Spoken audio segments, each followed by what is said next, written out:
Hello दोस्तों, आपके अपने YouTube channel Dear Math Reasoning में आपका बहुत बहुत स्वागत है।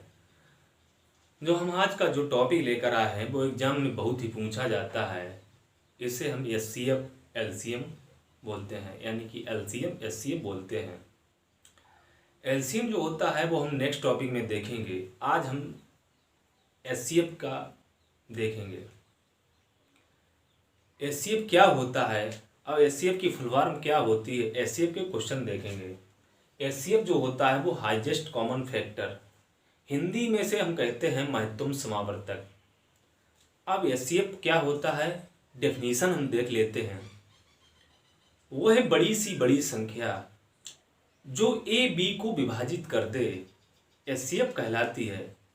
वह महत्तम बड़ी से बड़ी संख्या, कह सकते हैं महत्तम संख्या जो ए बी को विभाजित कर दे, ए बी को विभाजित कर दे, वो एचसीएफ कहलाती है।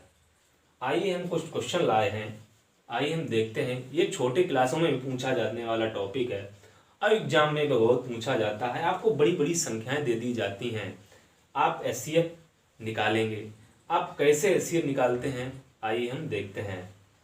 आप गुणनखंड तरीके से निकाल सकते हैं, लेकिन हम गुणनखंड तरीके से नहीं निकालेंगे। आइए हम ट्रिक वाइज देखते हैं। यदि आपको दिया हो 8, 20, 28 और 44, एचसीएफ के कुछ हम रूल जान लेते हैं। एचसीएफ में हम हमेशा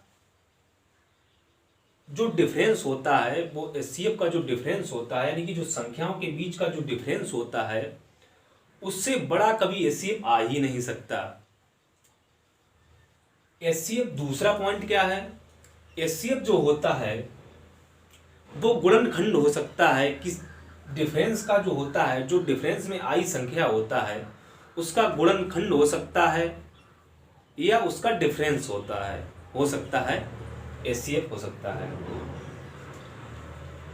जब दोस्तों डिफरेंस समान आता है, यदि हमने देखा डिफरेंस समान आ रहा है अब, तो उसका वही एचसीएफ होता है। यानी कि 11-11 मान लीजिए डिफरेंस आ गया तो 11 ही एचसीएफ होगा। आइए हम देखते हैं क्वेश्चन को। यदि हमने इसमें देखा 12 वाट 20 होता है, डिफरेंस जो है 12 आया, इसमें 8 आया, 20 और 28 के बीच 8 आया, यानी कि इसके बीच जो है वो डिफरेंस जो है इसके बीच भी, यानी कि 16 आ गया। हमने देखा, हमने पहले छोटी संख्या, हमने रूल में बताया कि हम छोटी संख्या लेते हैं, डिफरेंस में से छोटी संख्या ले लेते हैं। अब हमने इसका भाग अगर इसमें देंगे तो 8 दूनी 16 कट जाएगा। अब इसका भाग हम इसमें देंगे, नहीं कटेगा, तो हम इसका एक गुणनखंड देखते हैं 4। 8 का एक गुणनखंड होता है 4। तो हमने देखा 4, तो 4 चक्कू 16, एक कट गया, यानी कि भाग चला गया। अब हमने इसका इसमें भाग दिया तो इसमें भी भाग चला गया, यानी कि 4 दियो 12।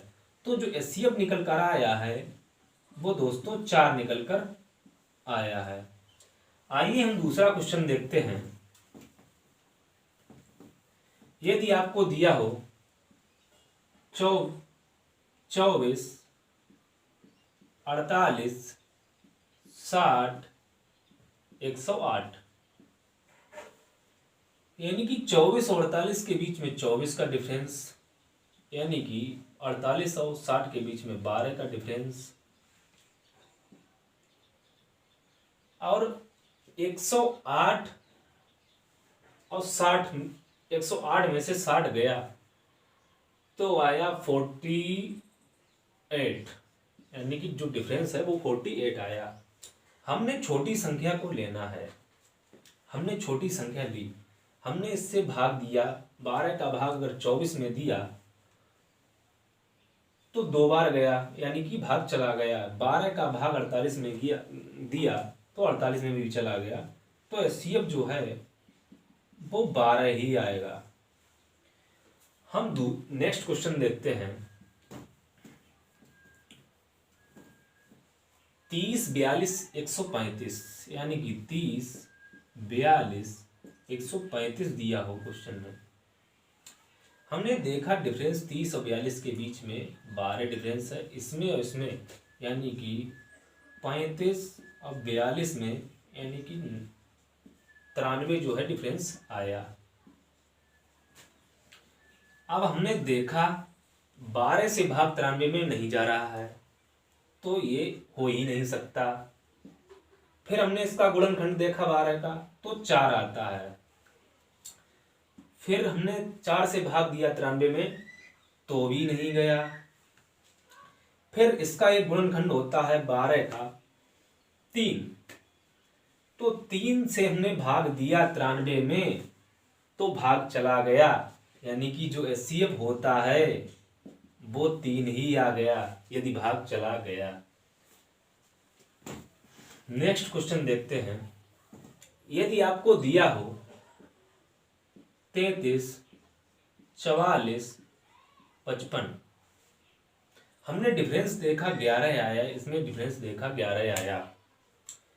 अब हमने बताया था, अभी हमने रूल बताया था कि यदि डिफरेंस बराबर आ रहे हों तो उसमें से एक संख्या जो होती है वही एचसीएफ होती है, यानी कि इसका एचसीएफ 11 है। या इसका हम अंतर देखते हैं, 0 आ रहा है तो इसमें से एक संख्या को ले लेंगे, जो डिफरेंस जो है वो 11 आ रहा, यानी कि जो 0 अगर डिफरेंस आए तो एक संख्या को ले लेंगे, वो एचसीएफ जो होगा वो इसमें हमने डिफरेंस देखा 11 11, यानी कि 11 ही इसका एचसीएफ होगा जब सेम डिफरेंस हो तब। क्वेश्चन दिया हो 60 82 126, 60 और 82 में 12, यानी कि 126 में 82 का जो डिफरेंस है, यानी कि 126 माइनस 82, यानी कि 4, यानी कि तो 44 आया, यानी कि 8 4 12, यानी कि जो डिफरेंस आया 126 और 82 में वो 44 आया। हमने देखा इसमें से भाग तो जा नहीं रहा है, यानी कि हमने 12 से भाग दिया 44 में तो नहीं गया। फिर हम इसका गुणनखंड देखते हैं छोटी संख्या लेके, तो हमने इसका गुणनखंड देखा 4 आता है।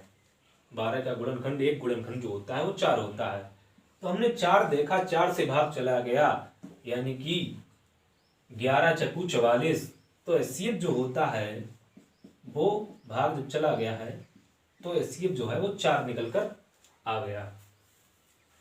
इसी प्रकार हम दोस्तों नेक्स्ट देखते हैं। आपको दिया हो 396 408 और 444, 96 396 और 408 में 12 का डिफरेंस है। अब 444 में, यानी कि शायद है 44 और 8, यानी कि 8 6 14, यानी कि 36 का डिफरेंस आया। तो 36 का जो डिफरेंस आया, हमने जब 12 से भाग दिया 36 में तो चला गया, तो एचसीएफ जो है वो 12 ही आया। यदि जो डिफरेंस में जो अंक आते हैं अगर भाग ना जाए तो हम गुणनखंड को देखते हैं, उसका बड़ा गुणनखंड देखते हैं, फिर उसका छोटा गुणनखंड, ऐसे ही गुणनखंड को हम देखते चले जाते हैं। आपको दिया है 351 524 697, बड़े बड़े आ गए, यानी कि 524 में से 351 गया तो 3 बचा, 7 5 12, यानी कि 173, 3 यानी कि 12 7 5 12, यानी कि बचा 4, 1 सही है, 1 आ गया अंतर। अब 697 में से 524 गया तो 3 यानी कि 7 और 173 आ गया। यानी कि दोस्तों जो दोनों में जो डिफरेंस आया है वो 173। हमने कहा था जो डिफरेंस में जीरो नीचे आ जाए तो उसमें से एक संख्या को ले लेंगे, वही आपकी एचसीएफ होती है, यानी कि 173 ही एचसीएफ आ गया। इसी प्रकार हम दोस्तों नेक्स्ट देखते हैं। आपको 775, 782, 973 दिया हो तो पहले हम डिफरेंस चेक करते हैं। यानी कि जो डिफरेंस है इसमें जो दिया है, यानी कि 5 और 2 7 का डिफरेंस है।